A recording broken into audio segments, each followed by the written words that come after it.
Hello, everyone, and welcome to the Challenge All Stars 5 Rivals for a Challenge Wrap-Up podcast for episode, what is this, 10? 10. I am Brian Cohen. With me, as always, is my co-host, Lasher. Ali, how are you? Honestly, and this doesn't look good for me, but I feel like you could, introduce the show as some random name, and if you didn't, acknowledge the mess up, I might just be like, good, how are you? Sounds good. I'm just, staring off to the abyss right now. I didn't know you were wearing glasses right now. This is fun. This is a new look. So please don't join us on YouTube if you're not listening on YouTube. I'll paint a picture. I am wearing a quite bold frame for Brian to not have noticed I'm wearing glasses. Are they like the blue light frames, or are you like a stanza where you're just like spotting dimes and onions going on here? No, I have quite poor eyesight. Here's the thing. I have struggled with this for quite a while. I don't understand how people do video podcasts with glasses because you see, again, please don't join us on the YouTube. I don't like how this reflection. And if I put my ring light on, because I'm a very serious podcaster, you see the ring light in the lens as I'm demonstrating now.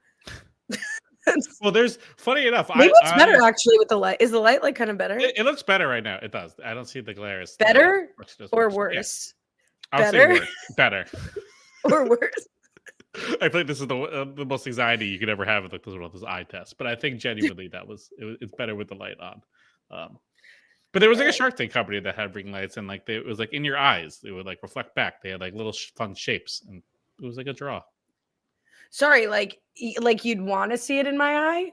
That was one of the appeals. They were like, oh, you can our customers love that the little heart shaped is in their eye, and it gives them I think it was called koala eyes or something like that. It was called. I guess we've invented everything. Mm-hmm. There's nothing we're, else. We're at the end. We're at the end. We're almost at the end of the season. That's proud of myself for that one. Oh, I thought you were applauding because I feel like you are itching to wrap this one up. No, I'm having a good time. I'm looking forward. It's just we've podcasted now. It was good job by us. I don't think we've really missed a week in a hot minute between the two of us. I think we almost did the entirety of season 40 together. Yeah, well, let's knock on wood because well, frankly, for All Stars, I don't know who to call. I don't know who's watching the season. I don't know who's watching. I think there's a question of if anyone's watching. Mark Long had a very sad plea, please watch. I feel the ratings aren't great. There's worried about for All Stars 6. I don't know.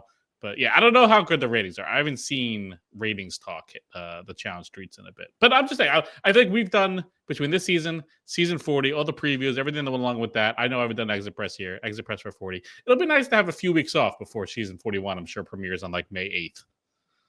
I know we really put ourselves out by doing 5 preview podcasts for 40. I feel like you and I have not truly recovered from that endeavor, which is the bare minimum that someone does. And for us, it's we truly broke our back to bring you that coverage. But I really am enjoying the season. I feel the first few episodes was a little rough just with Adam and Steve, knocking out everyone. But the last few have been great. This one, I mean, any challenge season near the end doesn't have a lot of strategy and drama to it because there's no decisions to make. But I thought this one, even for what it had, was a pretty interesting way it all played out. No, I agree. I think this has had probably one of the most exciting end games in recent challenge memory, in terms of the gameplay down the stretch here. You brought up Adam. Adam has delivered probably the most important clarifying answer to a clarifying question that I've ever received in any Exit Press I've listened to, that you've done, or any comments I've read. Wow, Adam this is my stuff right here. Again, for me, short of telling me where the bar is, which someone already told us in the Facebook chat, in the Facebook group. So thank you for that. This is the critical information Ali Lasher need to know. Right. No one else will probably feel this way. I was riveted to see this comment. So last week we were wondering if this is a scripted last time on Challenge All Stars 5, the little banter with Turbo. Were they in on it? Were they not? Adam wrote in the YouTube comments, we have to come up with our own bits. Sometimes the production will ask to light it or reaffirm it a couple times. refilm it a couple times, but they try not to feed us. Even us new OGs can figure out how to make it our own, but give them a little of our personalities. I'm shocked. I would have taken, I don't understand odds. Like, I would have put a lot of money on the fact that this was a scripted moment. I cannot believe the reveal that the last week on is improv. And it's great to know. And I feel like Adam's been in the comment section, I think from the jump, like episode 1. I feel like I was like, we saw his name in like the YouTube comments, and I was like, is this someone impersonating Adam? That'd be like a wild stretch to impersonate him, but I think it's been him. And now that they're in the final, they're probably heavily favored to win this final. It kind of tracks. Like, if I were to go on and win a season, which it seems like Adam and Steve most likely probably are, I would probably want to consume all the content leading up through the season, consume it all, listen to all the podcasts, especially because they were such a focal point basically in every single episode. So it kind of tracks that, you know what, maybe it makes sense that Adam was in the YouTube streets really from the jump. How dare you accusing that of being a spoiler? I mean, I'll say this. If I were like a normal person returning, like, let's say we stop podcasting. I mean, I couldn't be more of a normal person now, even with the podcast, but let's say we stop podcasting. We Jordan Parhard it. Right. And I came back to a podcast like 15 years later, like Akiva had me on. I'd be out there reading every comment, searching my name on Reddit. I'd be doing everything. Like, just to have the experience of having been on a reality show back in the day, return to your normal life, have kids, have adult relationships, move on in the world, and come back to this. I'd be out here like doing the most if I was on one episode. It would be me, Beth, in the comments, like, hey, it's me, Beth. Here's what we did on this one episode I was on. And I think we need, I don't know, I haven't even seen challenge stats tweeting out that much through the season. I don't know if they're even locked in, but we need them to give them first of the but we need like the full review, because I think this has to be the most dominant season anyone's ever had if they go on to win. This was their 5th elimination win. They obviously won the initial. Not only did they get their star in the Star Invitational, they won that daily. They were like the first to finish. They won, I think, 2 more dailies. So that's 3 daily wins, 5 eliminations out of 10 possible scenarios of winning daily eliminations. They won 8 times.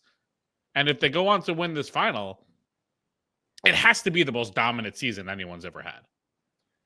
Well, do you dominate by winning eliminations, or is it dominant if you don't face eliminations? But I hear you. No, like, in terms of they're up there with On Your Nerve in Drag Race history right now in terms of challenge wins. Yeah, like good on them. And honestly, my favorite thing about good on them. My favorite thing about Adam and Steve is Adam trying to reconcile after these dominant performances, after this like record season for them. It takes an unbelievable amount of cooperation. We see the opposite with Shane and Davon. Like, they've been able to work together over a very recent rivalry. And Adam tries to bridge the gap, and Steve's like, apologizing would mean I wouldn't do it again. I can't say that. So, Steve stays Steve, and I love that. Not even 5 elimination wins can rock him. Yeah, it's great. And I love that he waited to do it until the end of the season. The stakes couldn't be higher. They've worked through this whole time. It's like, this is the time I'm going to really try to rock the boat and have all of our good chemistry just completely go to kaput. I'm going to bring this conversation to Steve now. And I thought it was going to go very badly based on how Steve was kind of framing it, basically being like, yeah, I don't really feel sorry. I did what I had to do. I don't really regret it at all, but I guess I feel bad that you feel bad. I thought that was going to go poorly, but I guess Adam just received it well. I don't know. That was surprising.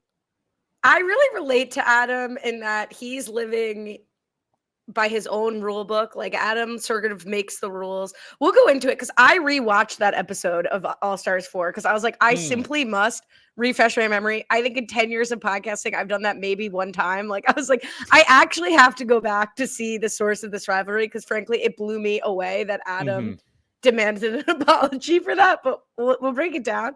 I'm excited for Adam, we see Adam take Turbo to task. We see Adam take Shane to task. We see him demand, ask for an apology from Steve. Adam's got a very specific sense of justice. I relate to that. And he's requesting people abide by that. More sympathetic I could not be. Mm-hmm. And what I love from Adam is he makes his own closure. Steve gives him nothing. And he goes, well, I guess we wouldn't be here if it wasn't for that. So that's good enough for me. Like, he heals himself. It's incredible. If all the closure you need is initiating the conversation, what a life. You don't even need the result. If you just like work yourself up to just start the conversation, it's like, all right, check that box. I did it. I'm done. I feel good about it. It's the inner peace I feel like we all need. Yeah, a little that I can't relate to, but the rest of it. No, if Adam is out there 10 minutes into this podcast, I need to understand, and maybe I have to like jockey for All-Star 6 to get this answer. What is the plan for when Steve sees previously unaired All-Stars 4, where you drag his name through the mud horribly? I mean, sit and spin. Like, what is his reaction to that after this? Like, what were you thinking when you asked for an apology?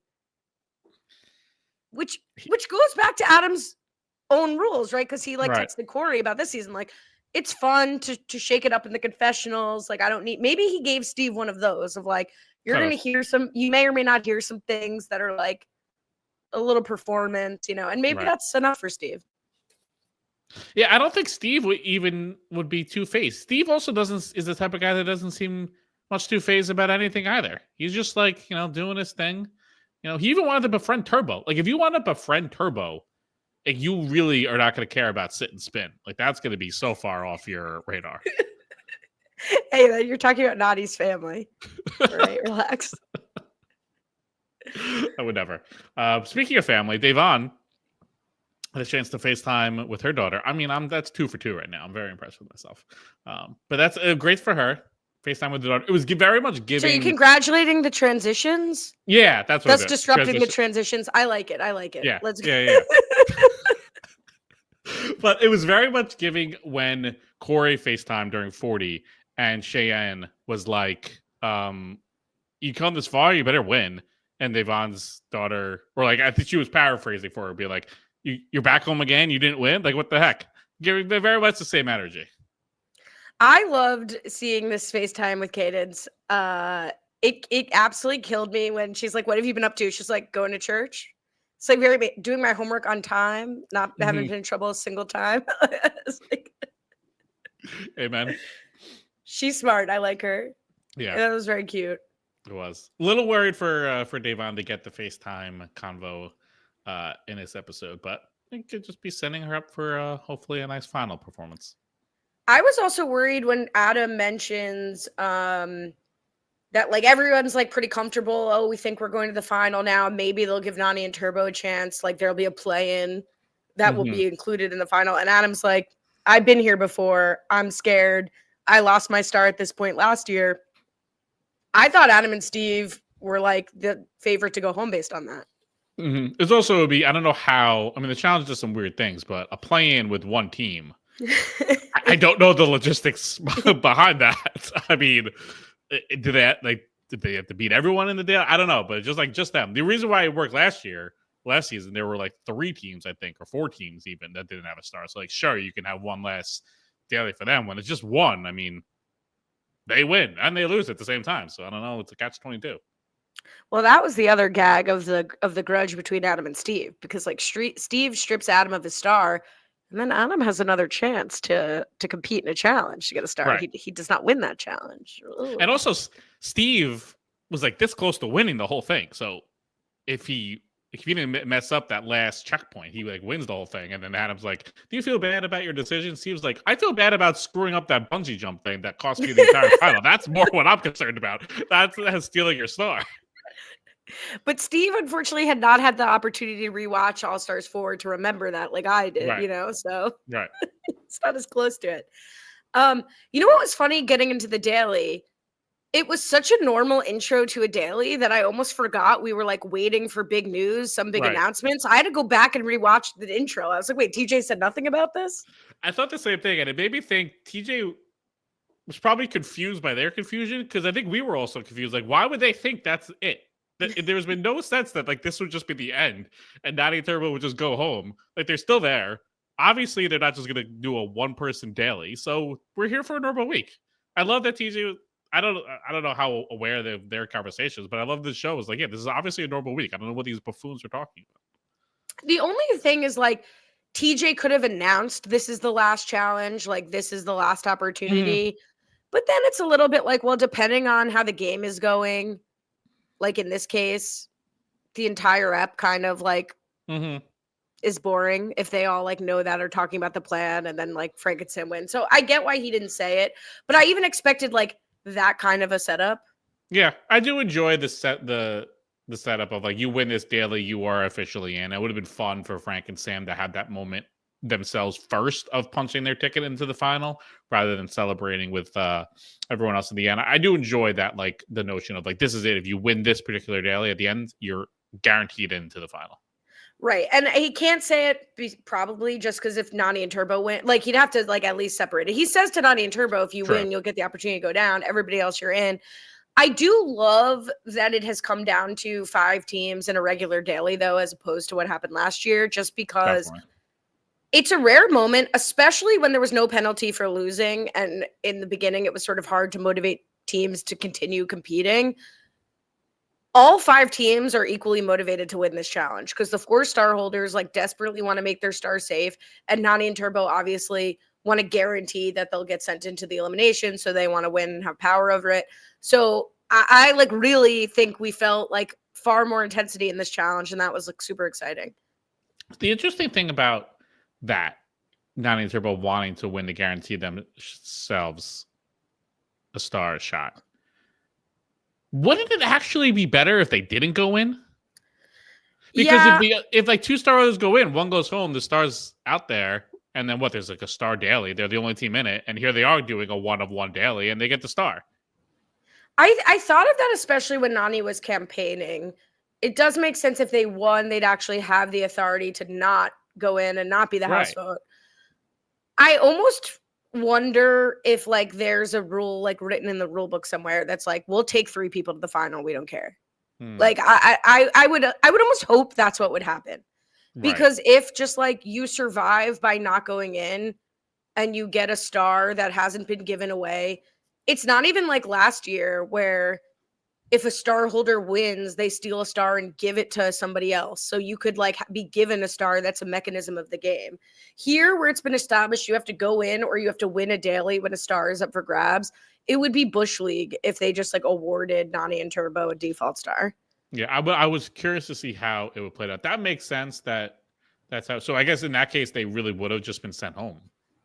Nani and Turbo. I mean, I made it up. That up. Like, I don't know. Yeah, I don't know. Because I was thinking in my head, like, I know they are so desperate to go in, but like theoretically, they could just get the star anyway. But that would make sense if that was explained to them. Adam, if you're in the comments, if you can give us that feedback. If it was explained to them that Nani and Turbo had to go in, otherwise they would have been just like forgotten about. I don't know.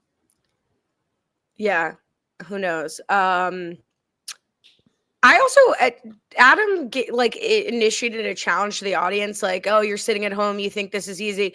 When I first saw the challenge set up, I was like, this does not seem easy. I have in my notes, this is not easy. Right. If anything, I would think using toilet paper would actually make it easier because toilet paper has more give. So I think he was actually setting himself up for failure. If people did try to do this at home, they might be able to do it because toilet paper will, like, you know, it flexes, so it's easier to push together. I think those pieces, I mean, incredible. Just incredible. I'm laughing because when I first had him say that, I was like, sir, I live in a 1-bedroom apartment. Like, who just has 10 rolls of toilet paper?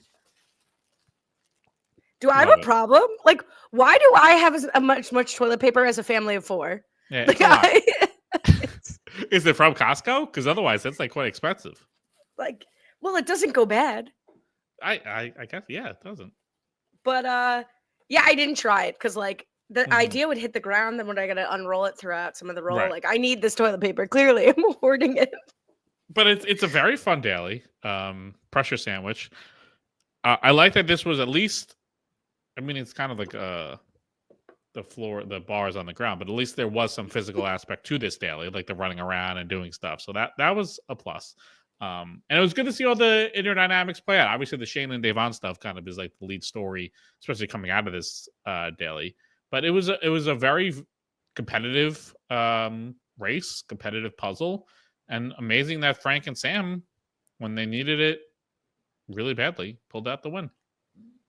Yeah, I really liked this challenge because I thought it was a great representative of like what the Rivals season is supposed to represent from like a storytelling perspective. Mm-hmm. It's like a total collaboration, communication based challenge. And for Frank and Sam winning, like I was so happy. And I'm not really rooting for any team. I find my rooting kind of shifting throughout the last few episodes. And I don't know how realistic it would be that Frank and Sam would win the final, but I was so proud of them because I really think this is like so representative of like the Rivals season where like they're the textbook Rivals pair. Their rivalry is long-standing and developed over something on the show and something that could have continued to play out this season, right? Like Frank and Zach berated Sam when she wasn't competing well in a challenge. And now we have Frank and Sam winning a challenge that's physical and based on communication. And Frank and Sam have supported each other and forgiven each other, or Sam's forgiven Frank along this entire way. I was like, this is like the beauty of, obviously it's not the most strategic part of the challenge, but from the storytelling perspective, like this was a really beautiful payoff. I couldn't have said it better. It was so fun to watch them win. Even their post daily confessional or interview, I guess, after was great. When Frank was like, yeah, honestly, I've been disappointed with Sam's performance early, but it's incredible to watch her and us grow as a team. And we've been building towards this all season. And it's so rewarding to get this done with her. It's great to see. I'm sure for Frank and Sam, both of them didn't think they would probably be here at post episode 2, 3, 4 even. And here they are punching their ticket in the final. It's pretty incredible. On the flip side of that coin, let's talk about Shane. I mean, as you said, this is sort of the narrative that plays out all episode, but Adam like puts his arm on Shane's back. At first, to me, it was like unclear if he was like gathering him or like trying to offer him comfort. Adam later says it was like purely to make sure he didn't fall off the platform. And Shane responds, I think, in like a kind of like mild tone. Like obviously he's like frustrated from the challenge, but he doesn't like scream at him. It's just like, just give me a second. Don't pull me like that. And the funny thing about Adam is I feel very much the same way about his confrontation with Shane as I did about his confrontation with Turbo, where I'm on Adam's side because it does seem like Shane needs to be confronted about how he's been treating Devon. In this specific moment, though, I don't think Shane acted poorly in not wanting to like be touched or having a little bit of like a frustrated from the challenge moment. So Adam's always out here like ready to jump in, but he's not, to me, picking like the spot.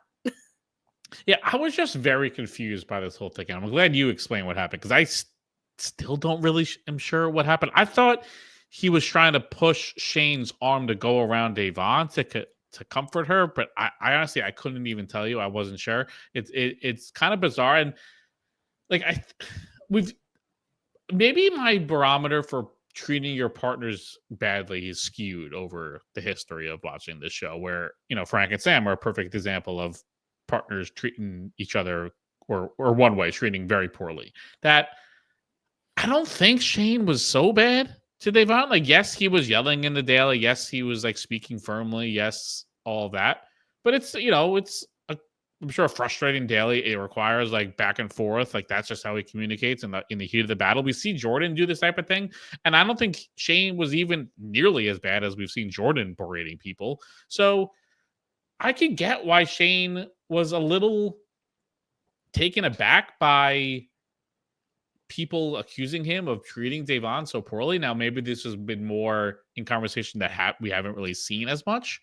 But just from this daily, I don't think he was that bad to her. Yeah, I'm always out here with half an eyebrow raised these days on like what's happening that's not being shown. I don't know. We've seen a pattern of Shane yelling at Devon in frustration in challenges. as Shane said, he's like, I'm yelling, but I'm not speaking to her unkindly. I'm not calling her names. I'm not berating her, whatever. It's like, I'm talking at a loud volume. I'm yelling, but I'm not attacking her. I have to just like, maybe it's just the times we're in and people are much more quickly to call out bad behavior or be like, we're adults, like we're not 20 years old, like treat people with kindness. So, but it's rare that we see basically a whole cast stick up for someone. And Devon, who seems to be exercising a great deal of patience, getting a bit, teary-eyed about the what happened in the challenge. So yeah, I mean, if all he was doing was yelling at her, it is inappropriate. And if more happened that sort of precipitated that, or it's been happening challenge to challenge, like I did come away feeling bad for Devon, especially based on her reaction and the I know you don't like believing women, but the frustration she was expressing that she's been sort of holding back on all season. Sure. And where Shane, and also believe women, and when Shane really goes back to losing me. Just not me, not this woman, apparently. Right. Of course. 99.99%. Where he also goes back to losing me again is in like the house having the conversation, I think, with Adam directly. And he's saying to Adam, like, I wasn't upset at you. I was just upset that you were yelling at me. But then, like, in the previous breath, he was saying to Devon, or about Devon, I wasn't yelling, like, I'm not being mean to you. I'm only yelling at you because I had to get a point across sometimes by speaking loudly. So, like, he's speaking out of both sides of his mouth there. Like, it's okay for him to yell to get the point across, but it's not okay for him to be yelled at to get the point across. So that's where, the hypocrisy really was coming out. Yeah, I agree. I also think when he's like, my partner has everyone convinced she's a victim and I yell at her, but that's not the case. And later he's like talking to producer about how Devon's crafting this narrative.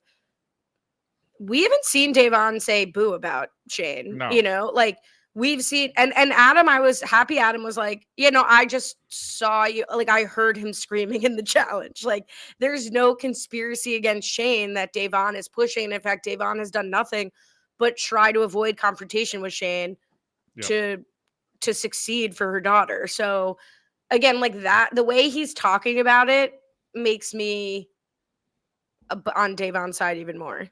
Yeah, it does seem like some like repressed guilt of he knows what he's done and he's afraid of how it could be spun because it's in the realm of being spun to make it bad on him. So even if it hasn't really been shown and Devon hasn't really been spinning it, it seems like there's material out there that could be shown to put Shane in a bad light.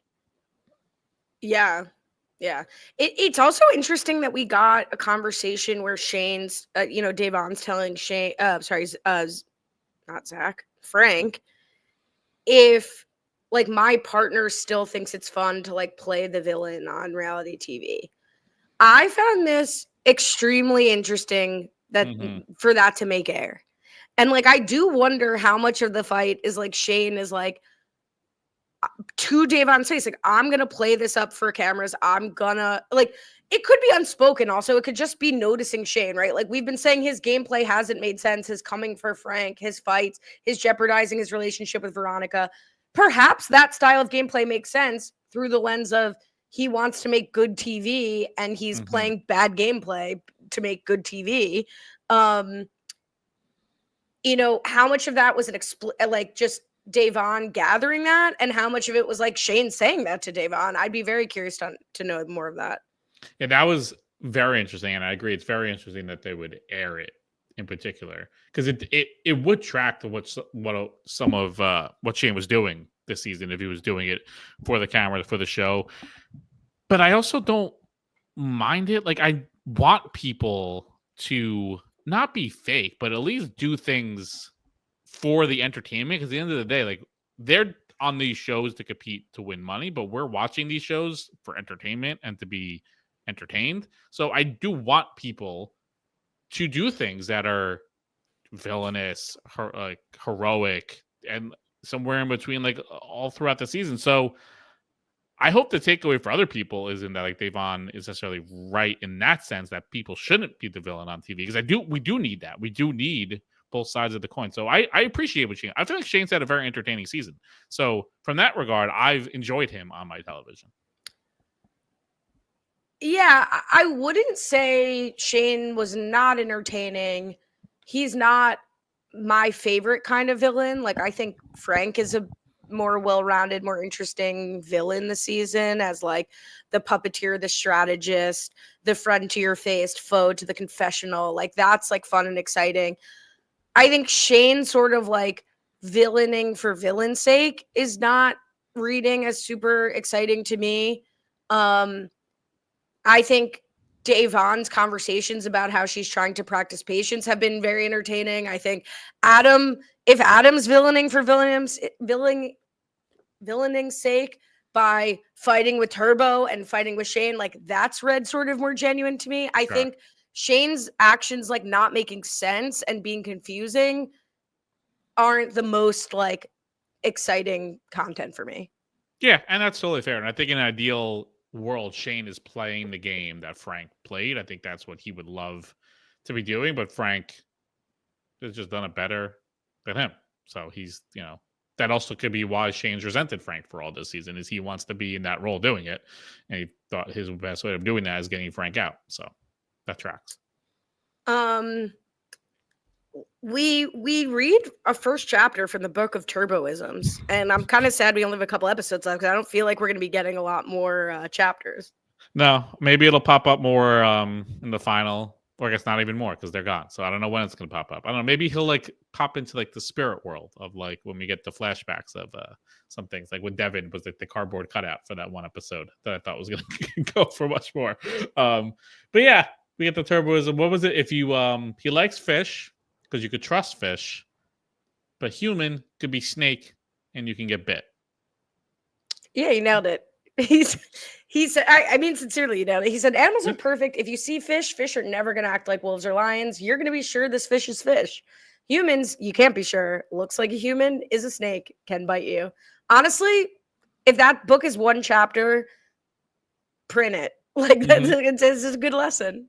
It's the next version of Dr. Seuss. One fish, two fish, one human, one snake. Nice. Yeah, good. Oh, that was good. Sorry, that's good. Print that. That could be our first challenge merch. All right, there you go. Okay, let's break down the Adam and Steve confrontation, because I just want to. I know we already talked about it, but I just want to like explain what happened on that episode. Please, I would love to hear it. Because I was like, I remember us not being on Adam's side that season, that he shouldn't have been that mad, because Adam, I had a just recollection, Adam voted for Steve. So it's like, let me refresh my recollection. I go to the Wikipedia. I see Adam has voted for Steve twice. Okay. But I was like, let me watch the episode because I don't really understand what was going on here. It was the classic Jay elimination episode where Jay, which by the way, where was Jay? Jay and Ryan could have been rivals. Where was Jay this season? That's a good point. And if All Stars doesn't come back and we don't see Jay again, just as we started to stump for him. Anyway. So Ryan said he wanted to go in. And then Ryan was like, nah, I don't want to go in. And Ace had a crisis of conscience and like nearly lost his mind. Anyway, that's irrelevant. Check out that podcast for that information. But Adam is voting and votes for Steve and says like, I might be putting Steve in a bad spot, but Steve, quote, put himself in a bad spot. And the best way to protect my star is to put in 2 star holders against each other. So he votes in Leroy and Steve. It's like a direct vote against Steve. Jay then throws himself in instead of Leroy. Steve ends up winning. And so Steve takes Adam's star and gives it to Ace. And it's just like, it was a clean response to a clean shot. Like Adam took a shot at him. Steve responded by taking his star. Like, what say you, Adam? Like, I'm glad Steve didn't apologize. So it kind of tracks to our memory that it really made no sense that Adam's reaction was as dramatic as it was. What I'll say is like when Shane asked him in this episode is like, well, could he have taken it from someone else? Like he could have taken it from Leroy. He also could have. Steve had a star, and he could have taken it from a woman and given it to another woman if he wanted to. So he was making a move to like eliminate a very strong competitor like Adam. And the star holders were Derek, whose star was safe, Leroy, who he was working with, and Adam. So like, sorry about it. Okay. He kind of gets got by the same logic that Frank and Sam use him against him here, which is just like, if you're unprotected in the game and you're a big threat, you're going to be at risk. Right. There you go. And this just shows like why we don't need to go back and watch episodes. It's just like we're always right, and it doesn't matter. Never wrong. We've never been wrong about anything that's ever happened before. Believe us. There you go. I'm waiting for another great transition. I didn't have anything. I had nothing. I was scrolling through to see what else was really popping up, other than we got Nicole FaceTime with the girlfriend. That was a little awkward with Mel involved. Girlfriend's there. I still on the side. And they're not still together, right? No, I think Nicole's dating someone else. I believe the relationship czar had some info on that. I forgot to check before we recorded, so I'll circle back next week on that. When Veronica's not there, Mel and Nicole will be physical in the gym, but I still think it's sort of like a little bit of column alley, a little bit of column Brian. Like if you're dating Nicole, you know what you're gonna get. But also I think she's kept it on the flirty side of the friendship line and hasn't quite crossed over, especially for Nicole. Which is my column? You were like, you're dating Nicole, you know what you're gonna get. Okay. And I'm saying like, yeah, but I don't even think this. I think you were saying like she'll cheat on you. I think I'm still saying she hasn't crossed the line with Mel that we've seen. Yeah, the producers are also making it seem like it's crossing lines. Like, oh, do you touch all your friends like that? And Mel's like giving the guilty laugh. So it does seem like if one of us were dating these people, we wouldn't be too thrilled with what we're watching on our television screens. No, but to quote you, you're dating Nicole. So it's like when Mel is like, she's like, the producer's like, do you touch all your friends like that? And she's like, no. And Nicole's like, yes, I do. Like, I touch all my friends, men, women. Like, yeah. Oh, we didn't talk about that really like puts me off on Shane. Oh, please. Is when Shane packs his tiny little carry-on suitcase like King Curtis from White Swap and starts like rolling it out before just going to have a resolution with Devon and saying like, I want us to resolve conflict. Let's make a safe word. Quick shift if you need a new transition. That's a good one, apparently. But like, that's so disingenuous. Like, pack your bags with the fury of Ashley Millionaire Mitchell. Like, take your stuff and throw it over the railing. Like, pack in your little carry-on suitcase, like, to go in the overhead. It's probably empty. Like, I was so annoying. With, like, one t-shirt and shorts. Yeah, it's crazy. Especially, like, what are you doing? You're not quitting before the final. Like, he knows at this point, I'm sure it's been widely discussed who's being voted into elimination. They're not going in. You're going to quit as you've made the final? Like, what? That again almost makes me think like what he's done that hasn't been shown is actually really preposterously bad. If he's thinking like, oh my God, I've been actually a truly horrible person. I can't even bear to witness myself on television anymore. Because if you're going to quit, basically when you've made the final, it's like, what did you do? It's also like, do you think when Shane gets so angry at losing this challenge, and I'm not going to dog him for that because like I want people to care if they lose the challenge. But that was a real moment where you like wish you weren't on video. So like, I just rub my eyes for like 15 minutes. Like, no, I felt the pain. I felt your disgust of Shane at this moment. But it's like, did he really think there was a shot that him and Devon were going to go into this elimination? Like, I know Frank and Sam get the win, but like, they're not stupid. And what Frank says is like, I've been really upfront about my game. It's getting the strongest people in, period. Just as when Devon voted in Nani, seemingly without even a sweat. This vote from Frank also made like the entirety of the Frank versus Shane debacle even more like not useless, but like clear as day as to what the intentions were and why Shane was acting like a lunatic the whole time. It never made any sense that he was never coming from him. He would have to be, had to have been the most specific boxed in circumstance that Frank would have ever come for Shane. And if anything, all of his actions were almost forcing Frank's hand to come for Shane. So I would think Shane would watch this go down, watch Frank vote in Adam and Steve, even after making a deal with them, which obviously didn't mean anything. And he should have some self-reflection. I'd be like, I might have been wrong on that one.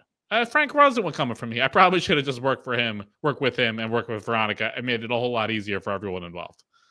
And in defense of Shane, I've range, baby. In defense of Shane, his chief complaint that made sense to me, or his chief concern, is if Veronica has to choose between him or I don't know that Veronica is going to lock in with me, especially if she's worried about Devon not working with her versus Sam, who's on the same page. So maybe then, okay, maybe, but Veronica's gone. Like, so right. There is no choice. This is the choice. It's Frank's choice. And kudos to the editors who I've been dogging all season for reminding us of this, like, very casual cavalier deal Frank made, where Frank was like, yeah, if Sam and I win a challenge, we won't throw you in. Like, we never will. And I was, I definitely knew Frank and Sam were not going to honor that, but I appreciated being reminded about that. Yep. It was a great reminder. And it just goes to show, like, Frank he couldn't have been more transparent about what his goal was, and the fact that Adam and Steve, really, it didn't seem like Steve believed it. Adam, I guess, was taking people at their word, but obviously Frank was going to come after him. It's a lot easier for Adam to, stand on that elimination stand and be like, I want to play an honest game, a self-righteous game, and when I give you my word, it means something. It's easy to do that when, if you just get to the end, you're a very good shot to win the whole thing. Frank and Sam can't necessarily do that. They need to get people like you out of the game, and the easiest way to do that is to be deceptive and manipulative and lie. So they're going to do that. So I get it. Adam he has to give his piece, getting screwed over. But again, hopefully he has some self-reflection and realize, you know what, Frank had to do what he had to do. Frank Adam, Rivals, All-Star 6. I'm here for it. Yeah, I agreed. It's very Devin. It's like, I've always said who I was working with and been honest to my word. Yeah, because you come in with 16 friends every season. So, like, right. Would love to see Devin, like, having a squirrel on his own. This season might have been interesting if he lasted longer, but quick shift. He couldn't remember the safe word. We can shift right to the elimination. Star Bluff. Wait, did we shift to an ad? I'll drop it in randomly. I'll pick a spot. I'm like, did we even explain the challenge this week? I think we like yada yada. We yada yada. Okay, sorry. Well, you had your the toilet paper. That kind of explained it. We can explain the elimination because I was very concerned. You don't want to throw to an ad at 45 minutes into the podcast? we can throw another ad. If you want to, everyone pause this, go watch a commercial on YouTube, and then come right back. For what? Are you endorsing it? Just type in commercial on YouTube. What if something bad comes up? We don't endorse every commercial that could possibly. I don't know. What's like a very, very safe thing? Okay, go download this week's NGOG. Feels safe. Okay, there you go. Download watch the entire NGOG. Oop, my hair, but no, this is why. It's too much going on. All right, let's get to the elimination before something blows up. Literally nothing's going on. Star Bluff was the elimination this week. TJ explains it that the two pairs are going to be sitting on opposite sides of a table, two boxing each in front of each of them, and there will be a star or not a star in one of them when they open it up, and the other team will have to guess whether there is a star in it. I was very concerned this was the entirety of the elimination because that would have been very, very upset. But they did this for 5 rounds, and based off how many you get right determines how many of the yoga balls will already be in your box that you will have to transport them with giant chopsticks across the sand. So it's so interesting because I got really excited when I saw the first part of the challenge because there's like a British game show that has this as a component. Okay, you've seen this on the Tickety Top. The banana game. Okay, or I thought I've only seen it with a carrot, but like same thing. Oh, carrot. You're right, carrot. And like the best one I'm sure you've seen, like for people, it's been viral on TikTok when I used to be on it, but it was like the guy like pretends he doesn't understand how the game works, and he's like, buy the carrot, or I don't have the carrot. Either way, he just is like acting like he's telling the host, like he's talking out of turn, and he pulls off like this amazing thing. Honestly, when I saw it, I was like, one round and done, and that decides it. Like, that would be so cool. But as it played out, like, yeah, I agree with you. Like, of course, that wouldn't have been great. Especially the way it like starts going, where every round the guesser guesses it correctly. Which is crazy, by the way. Shout out to them. Yeah, that's crazy. That they all each went 5 for 5. That's kind of wild. Even if some of them were just guessed at that point, it's amazing. They went 5 for 5. No, and I really thought Adam and Steve adapted very quickly to the game and were awesome at it. Like, again, it didn't show because Adam, or it didn't pay off because Nani and Turbo guessed them either accidentally or correctly every time. But it could have been really cool, especially if it was one-on-one, maybe if this was like the full stakes of it, like just like a mental logic, like out thinking your opponent would have been cool. This is complete sidebar. Instead of doing the stupid tic-tac-toe, this is how they should have ended not tic-tac-toe. Oh my god. Rock, paper, scissors. This is how they should have ended Squid Games instead of doing that. Spoiler during this alert. game. Is this a spoiler? I didn't watch Squid Games 2. Is that Squid Games 1? Oh no, this is the Squid Game, the real. Oh, where they have like the keys. Yeah, like it was like the real life Squid. Like people didn't die, but someone won like $6 million or whatever it was. Yeah. But then it ended with freaking rock, paper, scissors. So like they should have done this. That would have been a lot more fun. Would have been awesome. Agreed. Thought it was a nice, fun thing for them to try. Didn't really pay off at all. And then like amazing, and the fact that they just like had like serious yoga balls that they were moving, and it was like giving very like summer camp challenge. Like I just like loved the sort of working with what you got approach to props. But I feel like yet again, I feel like they've done this before now, where the daily and the elimination are kind of similar. Like this was very similar-ish to what they just did in the daily. Like communication of keeping something above ground, holding things up. It was very, I mean, it's like, an adjacent version of the toilet paper stuff. So not too dissimilar. Hold on. You could also practice at home, not to scale. Screech, screech. You could use 2 pens and toilet paper. I just love Turbo's shouting out, screech, screech. I did like Turbo trying just to break the game of, let's just run quickly and then just whack it and try to knock it into the Dario approach. Just get out right in front quick. Just go so quick. But yeah, Turbo and Nani lose. Honestly, I was rooting for Adam and Steve, and I was just like, Siri, play How Did We Get Here? Because I did not see me rooting for Adam and Steve by the end of this, especially against Ani. But they deserve it. They deserve it. Yeah, absolutely. They crushed it. It wasn't even that close. I think Nani and Turbo at least had like 2 or 3 balls, if not more, by the time it was all said and done. So just utter domination from Adam and Steve. And I think it was, who was it? Like Mel or whoever it was like, how did we let Adam and Steve get here?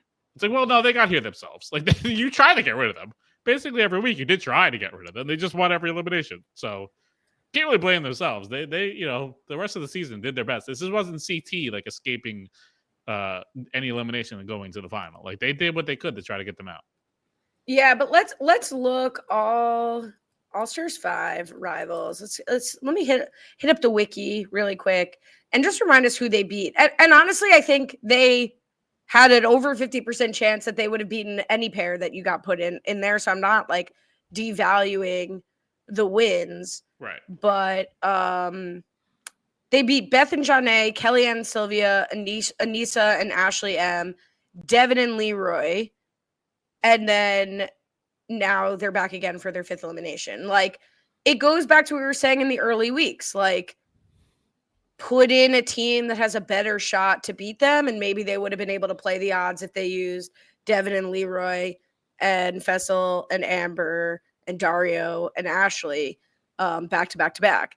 Obviously, that's not what was happening, and the stronger teams were working together in the early game, but they did waste a few shots with like Beth and Anissa, Kellyanne, Sylvia, etc.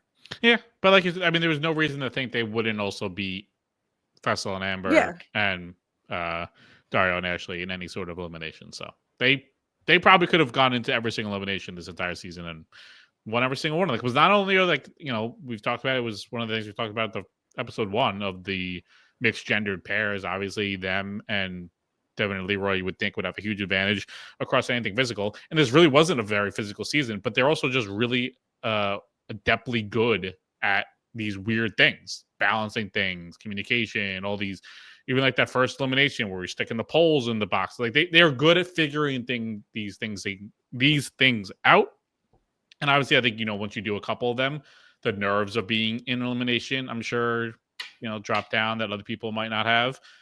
So they were able to navigate everything. And that's why I think going to this final, whether it's a regular challenge final, they would be heavily favored for sure. And even if it's like a more all-starsy, gimmicky final, they're still heavily favored because they're just good at all this type of stuff. So, I mean, it's like if it's very puzzly, you can cross out Mel and Nicole.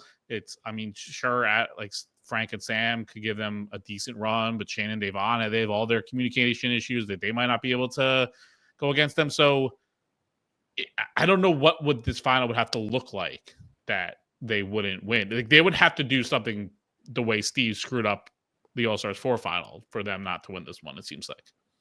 Yeah, no, the challenge would have to be like, be a woman. And then the other teams have an advantage. Right.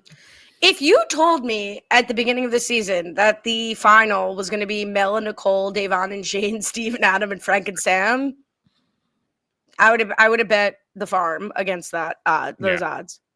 It's unbelievable. It's a real ragtag group of finalists that we have here.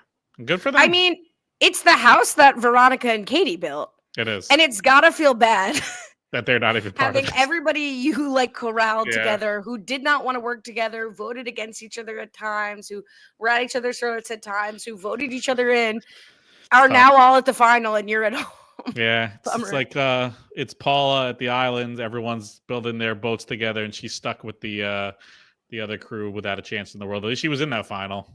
Veronica and Katie didn't even make this one, but they get to see their 4 other team friends all go on and do great things. Well, we'll go on and do great things next week, the final. Yeah, next week, the final starts. Looking like a 2-episode final with the finale in 2 weeks. So you can stay subscribed. RobIsWebsite.com/challenge feed. Catch all that. Do you think Nick Viall will host a reunion? I feel like I missed the joke there. Oh, Nick Viall did like a reunion. You know Temptation Island Swirly? No. What are you doing? What are you doing? Temptation Island moved to Netflix, and they didn't have a reunion. And Nick Viall had like 3 of the 4 couples on as like an informal reunion. Love that. Good for him. It's amazing what a podcast world he's built. Let's reflect on that for another 15 to 20 seconds. Let him reflect. Which is funny because I feel like he also, I catch his clips across TikTok, but I feel like a lot of the criticism is he doesn't actually watch a lot of the shows, but he still gets the guests. Like, I feel like he doesn't, like Vanderpump Rules, like he would only watch that current season, like the last season. He'd never watch any other show, and he would still have the guest on and like talk about things. It really goes to show you really don't need to be knowledgeable about a lot of things if you could just, put yourself out there. You heard it here from the Challenger Hop Up. You don't need to know anything about the show, and you can just put it out there. Exactly. Get more of these great musings at on Twitter, Cohen Brian _ TikTok Challenge Wrap-Ups. Where can they follow you? Nowhere, but we did release a new episode of New Girl Old Guy about the movie Desperados. Wish I could explain why that fits in the oeuvre. So check that out, and then we'll be launching in to the final season of New Girl. Fabulous. Wow. And join us in the Facebook group and leave us a review, like, would it kill you? Yeah, please do. Come on, give us a few before the final. How about that? What did you say at the top? It was like a good on him. Good on him. It would be good on you. Good on you to leave a review. We'll be back next week for episode 11, starting of the final. Till next time, have a good one.